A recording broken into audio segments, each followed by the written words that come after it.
Hi. As we continue to learn about health promotion and disease prevention, I couldn't think of a more appropriate place to start than screening for skin cancer. It allows us to really impact patient outcome and health. I included this slide just so that you could see that this is how Butera sets up most of her chapters. And I'm going to try to follow that to make it a little easier for you to identify the most important concise information. So you'll see me pattern after this. So defining screening for skin cancer, just cut to the bottom line, is that early detection and treatment of skin cancer can improve patient outcomes, both morbidity and mortality.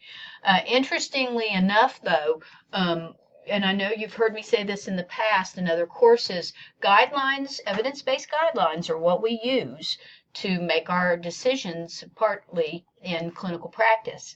And at this time, the USPSTF says there's evidence is insufficient to recommend for or against screening for skin cancer screening, in sharp contrast with some of the other guidelines that we follow. For instance, the American Cancer Society and the American Dermatologic Society says that we should be doing total body skin exams, or at least opportunistic skin exams, when we see people in primary care.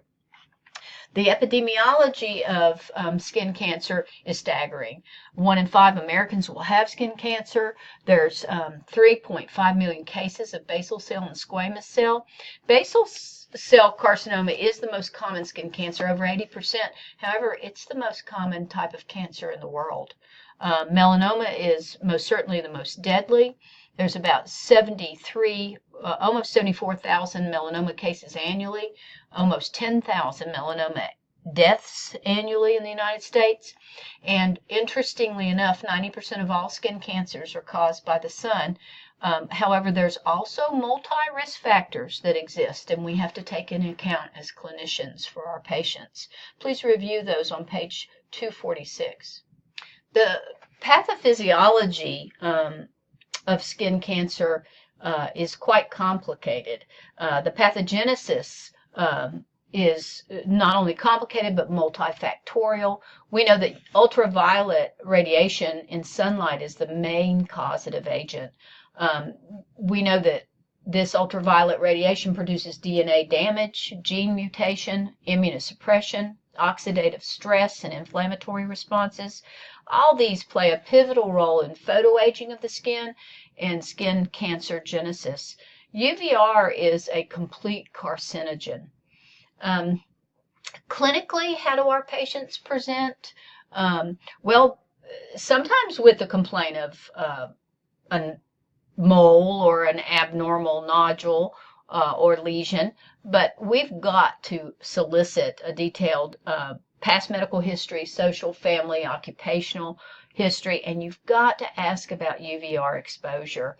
I'll use me as an example. I was raised in Miami as a child, and I have a lot of sun damage. I've had one basal cell carcinoma that I found myself. Ask patients about changes in appearance or size of skin lesions, and remember that ABCDE rule. We'll review that in a second. But there are some specific warning signs, some red flags.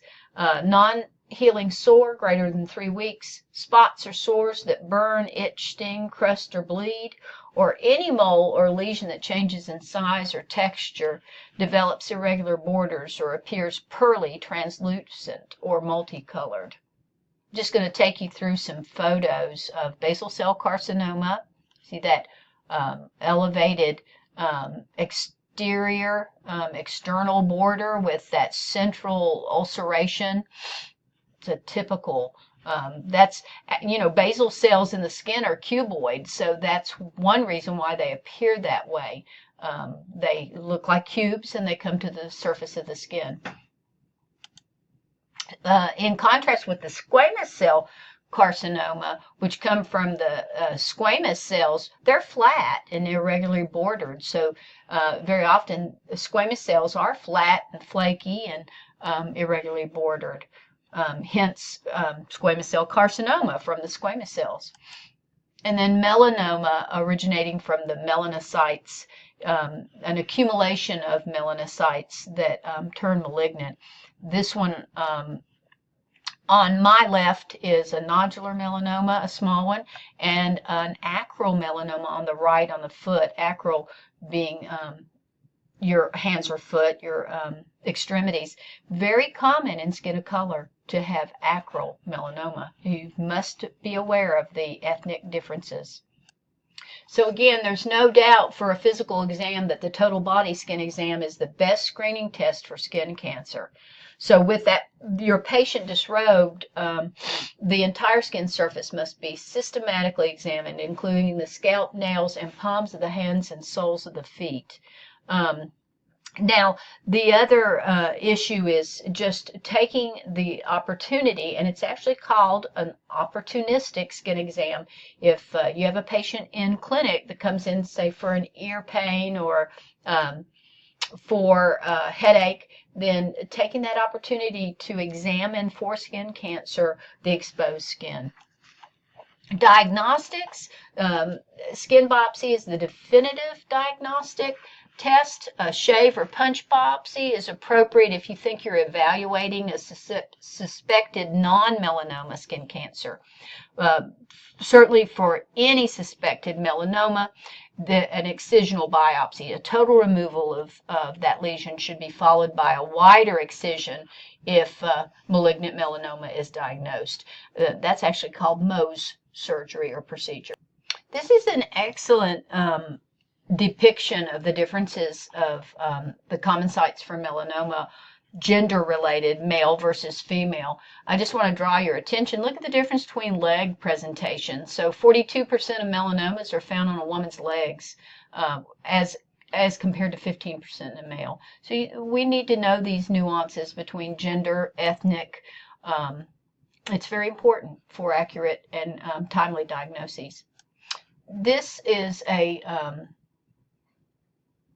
photograph of reminding us of the ABCDE rule, and I think we're all familiar with it, but it still is a valuable tool. It really hasn't changed the course of skin cancer diagnosing, but it's still a valuable tool, and that's unfortunate. But remember, asymmetry, border, color, diameter, evolution, those are important things to look for when we're trying to assess a lesion.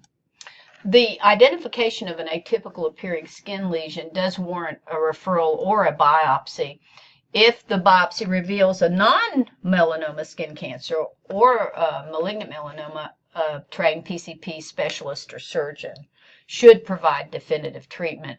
I will tell you, when I worked in primary care away from student health, I did do punch biopsies in non-melanoma skin cancers. So I had the patient readied to go to the specialist.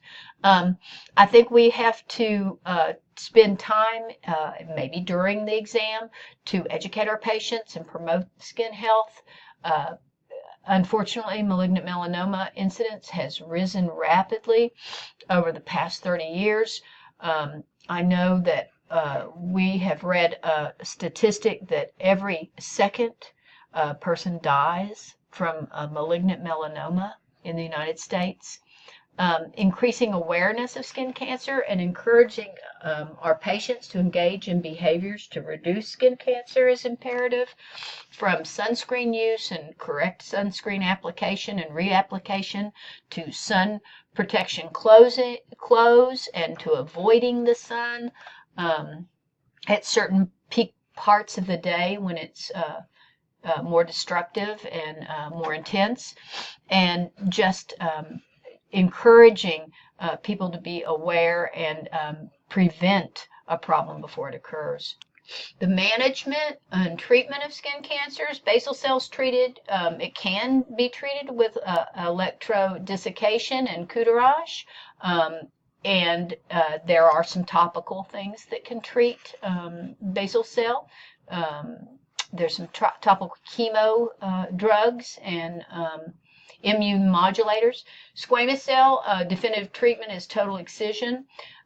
Malignant melanoma is with wide excision by a surgeon or a dermatologist. After the diagnosis of skin cancer, an annual skin exam for sun-exposed areas is recommended for patients with the basal cell or squamous cell, and a total body skin exam is recommended for patients diagnosed with malignant melanoma. So those guidelines change if you have a history for every organization that I'm aware of. Thank you very much for your attention.